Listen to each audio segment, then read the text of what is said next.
Il pastore di anatre. Pino si recava di malavoglia dai contadini Bilsi, presso i quali lo inviava sua madre con queste precise istruzioni. I Bilsi hanno rimandato al Signore il loro unico figlio Polino, che tu conoscevi, e adesso cercano un ragazzino a giornata per guardare le anatre. Tu vai là e dici alla Marta Bilsi: mi manda mia madre per l'affare delle anatre. Poi a tutte le sue osservazioni devi rispondere con rispetto e dire sempre di sì.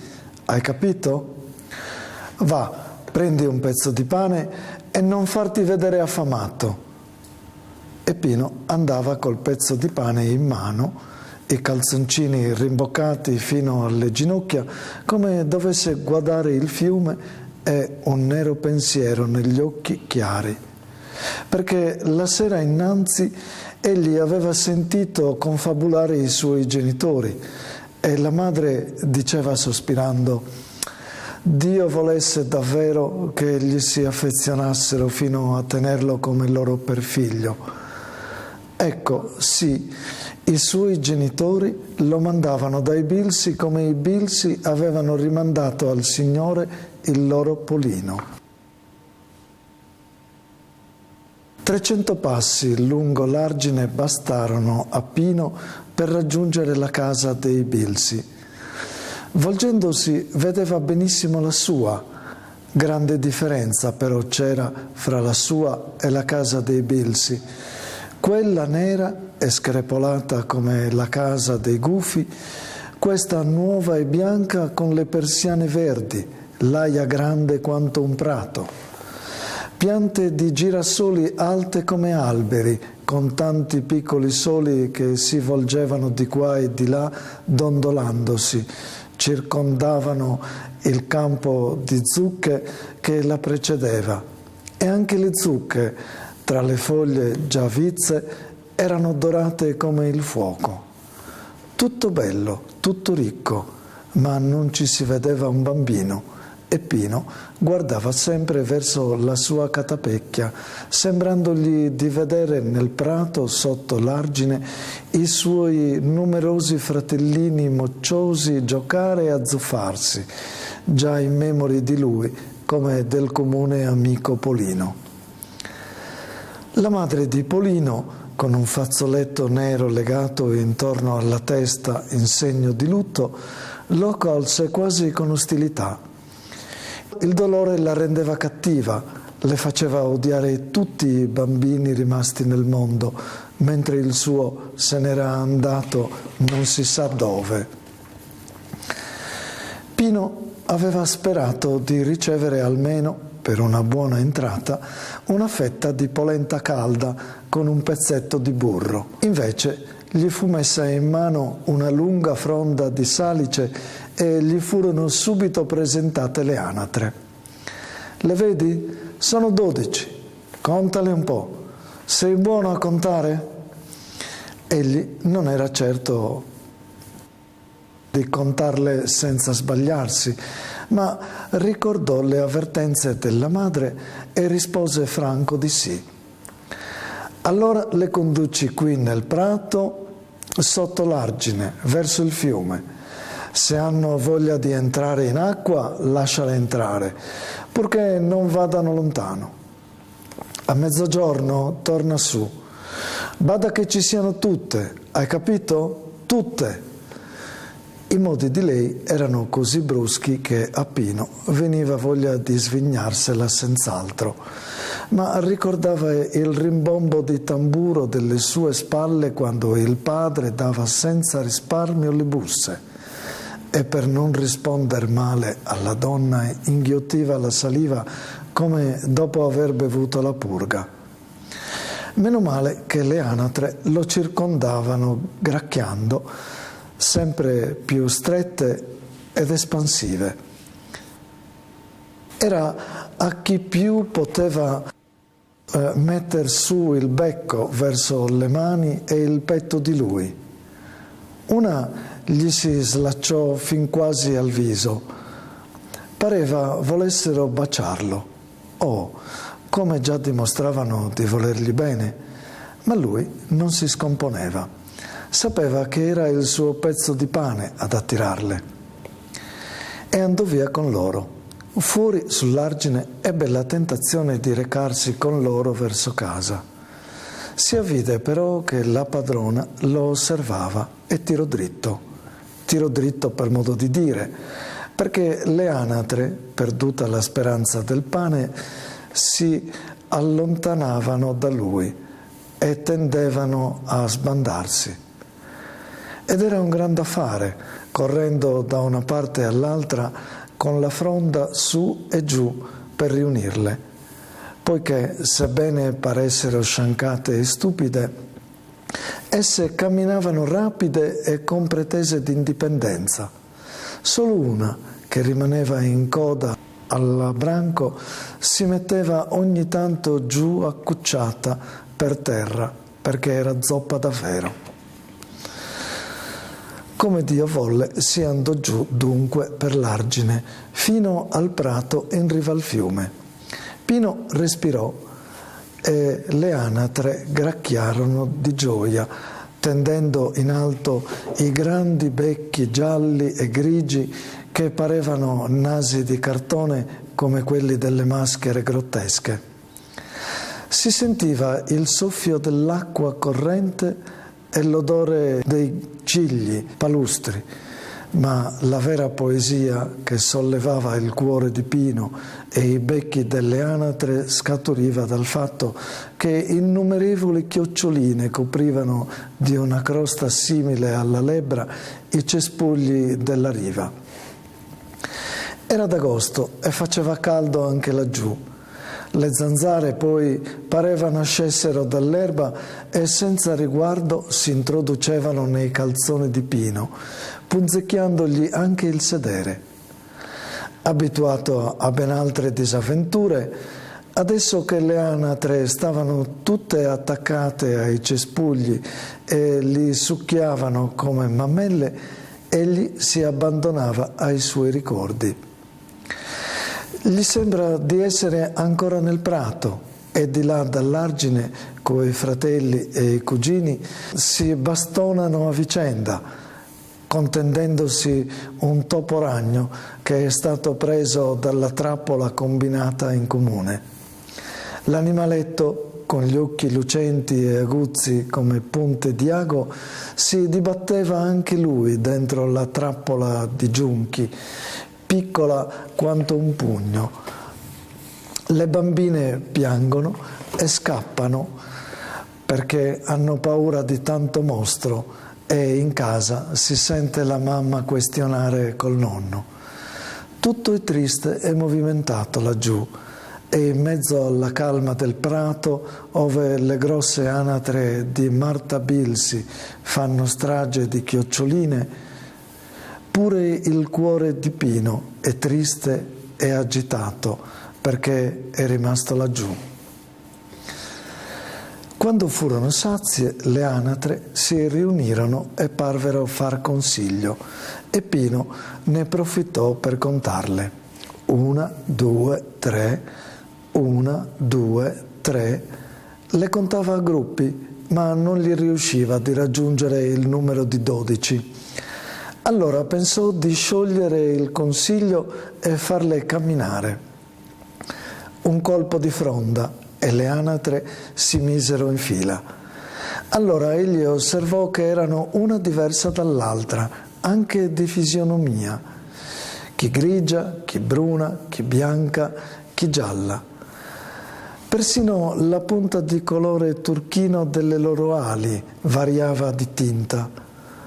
Questo lo confortò perché lo aiutava a distinguere se c'erano tutte e dopo averle lasciate un po' diguazzarsi nell'acqua bassa di una pozza del Greto, le ricondusse, non senza una certa soddisfazione, a casa. Aveva indovinato anche l'ora, o meglio, l'aveva indovinata il suo stomaco, e Marta poteva dirsi contenta di lui. Ella però non poteva più essere contenta di nulla, in questo mondo e lo accolse con la solita freddezza, come se dandogli da pascolare le anatre gli avesse concesso un favore. Anche il desinare non corrispondeva alle speranze di Pino. Egli aveva pensato che i Bilsi, specialmente adesso che non avevano più a chi lasciare i loro campi, mangiassero polli e salame tutti i giorni. Ed ecco, invece non venne a tavola che la minestra di riso e fagioli con la quale lui aveva antica dimestichezza. Meno male che il lungo contadino Bilsi era di buon umore. Cominciò a scherzare col ragazzo, stuzzicandolo ogni tanto con un bastoncino per farlo meglio ridere. Si fece raccontare da lui, a più riprese, com'era andata la storia del nonno, al quale alcuni burloni avevano attaccato sul dorso un cartellino con su scritto «Fusto da vendere». Il nonno di Pino era il più famoso ubriacone di tutti i dintorni e ogni volta rideva da tenersi la pancia. Pino lo guardava sorpreso. Era un padre quello, il quale da appena 10 giorni aveva rimandato al Signore il suo unico figlio? E non sapeva, il piccolo pastore d'anatre, che il lungo contadino rideva e scherzava così perché cercava di distrarre la moglie. Ma anche il Bilsi cambiò d'umore quando ritornò al lavoro. S'era fatto accompagnare da Pino, poiché solo più tardi si dovevano ricondurre le anatre al pascolo, e gli ordinò di cavare certe erbacce rampicanti che si abbarbicavano ai pomidoro ancora carichi di frutti. Non era una fatica lieve, perché se le radici venivano via facilmente dal terreno umido, i viticci non intendevano di staccarsi dai fragili rami ai quali stavano tenacemente attorcigliati. Qualche pianta un po' tenera si sradicò quindi assieme col suo parassita. Il contadino se ne accorse e sgridò il ragazzo chiamandolo persino figlio di un cane. Sembrava davvero un altro adesso il Bilsi, con una faccia arrabbiata come d'uno che è stato mortalmente offeso e non può vendicarsi. Anche Pino era offeso e sdegnato. Erano modi quelli da trattare la gente? Neppure il padre, quando gli dava le busse, lo chiamava figlio di un cane. È vero che parlando così avrebbe dato del cane a se stesso, ma Pino a questo non ci pensava, anche perché s'era tagliato un piede con un pezzo di vetro e il sangue che ne veniva fuori, più rosso dei pomidoro intorno, gli destava un senso di terrore. Per fortuna la madre gli aveva dato un fazzoletto che egli s'era proposto di tener pulito. Con grandi sospiri lo trasse e lo spiegò. Con grandi sospiri si legò il piede e non dimenticò mai l'amarezza che provò quando il Bilsi, senza alcun senso di pietà, pur vedendolo così gravemente ferito, gli gridò di riprendere il lavoro. Le giornate di agosto non sono poi tanto lunghe, ma per Pino quella fu la giornata più lunga dell'anno. Verso il tramonto egli conosceva già una per una le 12 anatre, il modo di ciascuna di camminare, di guardare, di starnazzare, e le odiava dalla prima all'ultima. Quando era sicuro di non essere veduto, le maltrattava, battendole con la fronda o buttando loro manciate di terra. Prese la zoppa e la scaraventò nell'acqua e rise nel vederla dibattersi come un nuotatore al quale è venuto il crampo ai piedi. Sentiva di essere diventato pure lui cattivo. Oh bella! E gli altri non lo erano con lui? cominciando dai genitori, e non pensava che, dopo tutto, per lui, forse, era meglio che i Bilsi lo trattassero così, da povero servetto.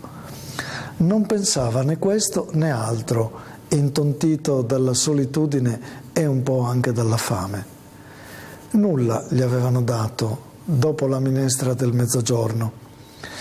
E giù, nello sterpeto fra l'Argine e il fiume, dove lo costringevano a restare per via della chiocciolina, altro non c'era che le chioccioline. Si nutriva di sola speranza. Al ritorno, certo, Marta Bilsi avrà fatto già la polenta e gliene darà una bella fetta calda. Egli rinunzia anche al burro. Ci rinunzia perché non ci spera, come avviene per lo più in tutti i comuni casi di rinunzia. Al ritorno dovete rinunziare anche alla fetta di polenta. Marta Bilsi non aveva acceso ancora il fuoco e pareva non ne avesse neppure l'intenzione. Seduta sulla soglia assieme con una vecchietta che filava, raccontava come s'era ammalato, come era morto e come era stato sepolto il suo Polino. Dal suo accento e dalla cadenza della sua voce si indovinava che ella aveva raccontato questa storia almeno 150 volte. La sapeva a memoria e la recitava come una canzone o come una preghiera. Di tutto il resto non le importava nulla.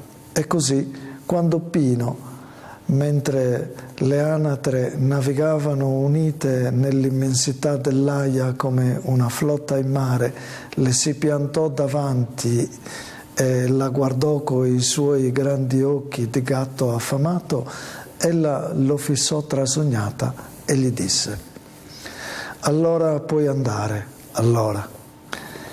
Ed egli se ne andò con la testa e lo stomaco vuoti. Per distrazione s'era portato via la fronda e, camminando lungo l'Argine, gli pareva di avere ancora davanti le anatre che tentavano di sbandarsi. Egli agitava la fronda qua e là, tagliando il silenzio del rosso crepuscolo. Ma il digiuno aguzza le idee e così egli di improvviso ne ebbe una che gli solleva finalmente il cuore. Se dico che sono stato trattato male, mi piglio anche qualche ceffone dalla mamma, pensò. Ecco che lei grida: «Per colpa tua, perché non sai fare», dice sempre così lei. Invece io si mise a correre. Oh, ecco il buon odore di casa sua, odore di letame, di bambini sporchi, di erba falciata, di latte lasciato andare sul fuoco, odore di gente viva. La mamma ha già fatto la polenta, già l'ha versata sull'asse, e la luna piena che s'affaccia alla finestra spalancata nella sera verdolina è meno bella di quel pezzo di globo dorato fumante. Beh, Pinotto, com'è andata? Egli si piantò davanti alla mamma come davanti a Marta Bilsi. I suoi occhi però adesso luccicavano al riflesso della luna, come quelli del gatto che ha preso il sorcio. Ma bene è andata. Forse i Bilsi mi prendono per figlio, disse con noncuranza, imitata alla perfezione. E la prima fetta di polenta fu per lui, con un pezzo di burro che vi si scioglieva sopra come una nuvoletta sul cielo dorato del mattino.